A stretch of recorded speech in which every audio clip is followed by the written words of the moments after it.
In this lesson, we're going to learn how to lay out UVs.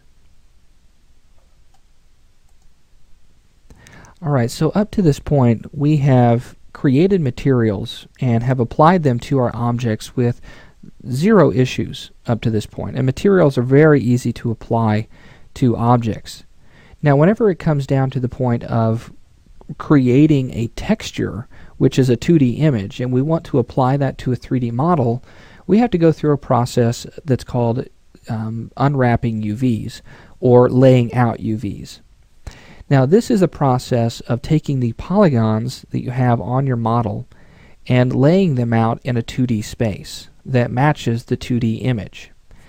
Okay, so to get started with this, we're going to select one of the wings here, and I'm going to apply an Unwrap UVW modifier. Now, I'm going to apply this Unwrap UVW modifier just above my Editable Poly modifier here. So let's go ahead and hit our drop-down box, and this is going to be off screen, but it's called Unwrap UVW. Go ahead and apply that, and you'll see that this is now applied to both of the wings here, so we won't have to worry about that. And in the Unwrap UVW, you're going to notice a couple of things. First off, on the model, you'll notice that we have these green lines, these very vibrant green lines. These are what are called seams. And seams are areas on the UV that have been split or cut to lay out the UV. Now let's go ahead and open up our UV editor so we can see exactly what this UV looks like. So under your command panel, in your rollout section here, you can see that we have Edit UVs. Open the UV editor, and this is going to bring up a little dialog box or a UI here. And you'll notice that we have this checker pattern. Normally I like to turn that checker pattern off in the background so I can see my UVs much easier. Now, this doesn't look like a wing at all, does it? Okay. Well, whenever you create geometry like this, like a wing, your UVs are going to be pretty much everywhere. It may look like a rat's nest, and you basically need to untangle it. The best way to think about UVing is if you've ever taken a cardboard box and you've wanted to flatten it out and fit it into your trash can much easier, what do you do with it? Well, you could lay it down on the ground and you could just jump on it and smash it flat. Well, that's kind of what the process is right here. Once you've taken that box and you look at it, it's not very pretty, and it may not fit even in the trash can all that well, and you'll start to fold it and try to get it together, and it can become a little bit of a hassle. So one way that you can get that box and flatten it out is to start cutting seams along the corners and things like that to flatten it out nice and neat. This is kind of the process that we're going to be taking here. So to get started with this, let's go ahead and select all of the faces or polygons in our UV. So you can use a marquee selection, and you can see right here in the editor or the viewport, you can see what polygons are selected. Now remember, these are not the polygons of the 3D model itself. These are the polygons of the UV. Okay, the UV is different than the polygons of the model. If we start moving some of these vertices and polygons around in here, it's not going to affect the actual shape of the model. So don't get confused by that. Alright, so with all of these selected, what do I do? Well, I can use several of these tools in the UV editor to start laying out the UVs and flattening out the UVs of my wing. So I'm going to go up here to mapping, and I'm going to use what's called flatten mapping. And if I click on this and then just hit OK with these default values, you're going to notice a couple of things. Our UVs have laid out and they're nice and flat. We've got a couple of objects here that look like the wings. So we have what looks like the top, or actually this is the bottom. So if I select this face, you'll see it correspond on the model. So this is the bottom of the wing, whereas this is the top of the wing. So let's say that I want to select this entire UV shell or cluster.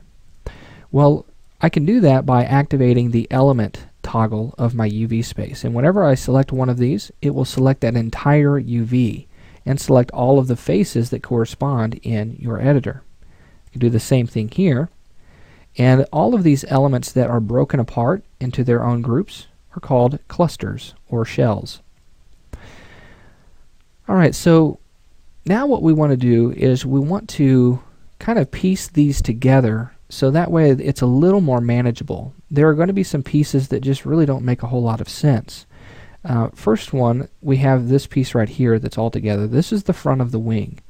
And this will probably work pretty well, but I want to make these pieces as one as possible. Now I will separate it from the top and the bottom. That's going to be the best way to do this. So looking at the top part of this wing here, you're going to notice that there's some faces that are missing, okay? And you can see those right here. Now if I select those faces, I can see where they're at in my UV space. So I can actually move this right here, and you'll notice how this is not affecting the model, okay, but it is affecting the UV. So if I come in here, I can rotate these around, and I can move these into position and start to weld these UVs together. So how do I weld UVs? Well, I can go to vertex mode, and I can right click, and you see here that I have target weld and I have weld selected. Now these do the same thing, they just do it in a little bit different way, just like you've seen weld and target weld in the modeling section.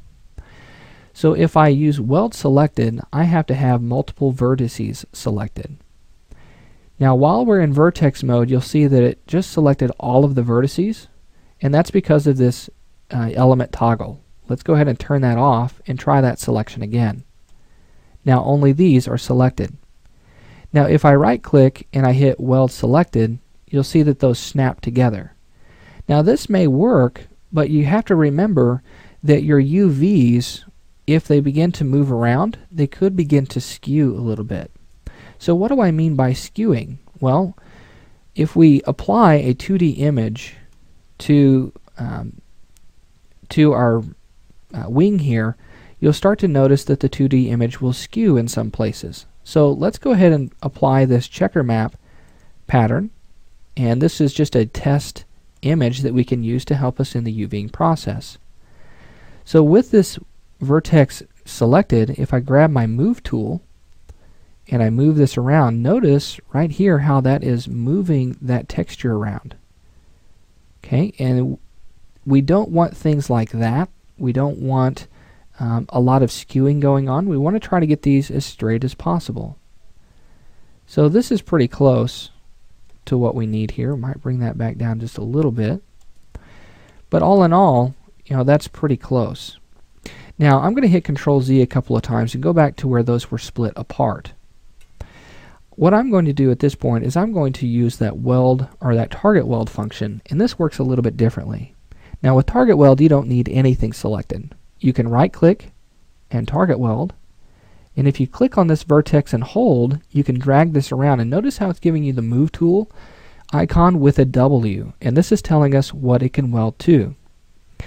Now another thing that I want you to notice is that whenever you have a vertex selected or any subobject selected, you'll notice that you have a corresponding blue vertex.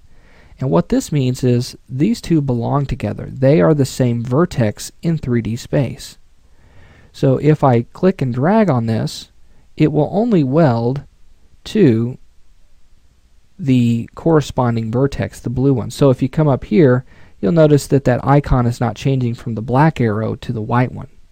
So if I hover over this, this turns into the white arrow that is basically closed together, and then those are now welded. I can do the same thing to this, and then I'll come down here and weld this. I'll weld these two together.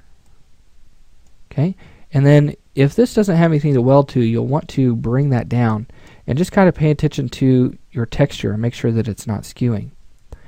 Now on areas where there is a seam, that green line there, you may have a separation in the texture itself, so it may just kind of change direction. That is not skewing, that's just a change in the seam. Alright, or a split in the seam. And there's nothing really wrong with that. Alright, so let's continue to get the rest of our UVs here. It looks like we have another row that should belong right across the front here. So what I want to do is I want to select those edges on that seam. So I'm going to select this one and hold Control and continue to select those edges. Now you'll notice that that W is showing up, and that's because I still have my target weld still activated. If I right click, that should end that, and you'll see target weld is deactivated here. Let's hold down Control and let's continue to select all the way out to this edge. Now here you can see that it's going to select these pieces here. Now with these pieces, I like this seam, and so I don't want to weld that. I think that that is just fine the way it is. However, looking at this wing, it looks like I'm missing a couple of vertices or a couple of points right up in here. So I'm missing all of this corner of that wing. So I'm going to go to my polygon view or mode, select that element and move that up into position here. And you can rotate them around and you can position them a little bit better. Okay, so now what I'm going to do is I'm going to go to vertex mode and I'm going to use that target weld. Now I can right click and go to target weld, or I could use the interface and click target weld here. So I'm just going to click and hold and drop that on the corresponding vertex. Now you'll notice that that green line disappears and turns into a regular white line after we have target welded some of these. And the reason it's doing that is because it's no longer a seam. Okay, it has been completed. Alright, let me go ahead and grab these vertices here. And let's turn off that element mode, sorry about that. And I'm just going to move this down. And I'm paying attention to my texture here, just trying to make sure that I'm not skewing it too much. And we've been doing a pretty good job of taking care of this. So making sure those lines are nice and straight, nothing's very skewed. Now if it does get skewed a little bit, don't obsess over it, because we can use a relax tool to kind of help us flatten this out even more. So there's plenty of tools that we can use for UVing. Alright, so let's go ahead and take a look at the top. Let's make sure that we've got everything that we want, and that is done pretty well. Everything else is flattened out. All of these corners are good, and I'm okay with some of these extra pieces. These are on the edge and they're really not as important to me on those. What's really important is just the top and the bottom, because that's where I want to apply a bump map. And in our next lesson, I'm going to show you how we can apply a texture map to our material. Alright, so I'll see you then.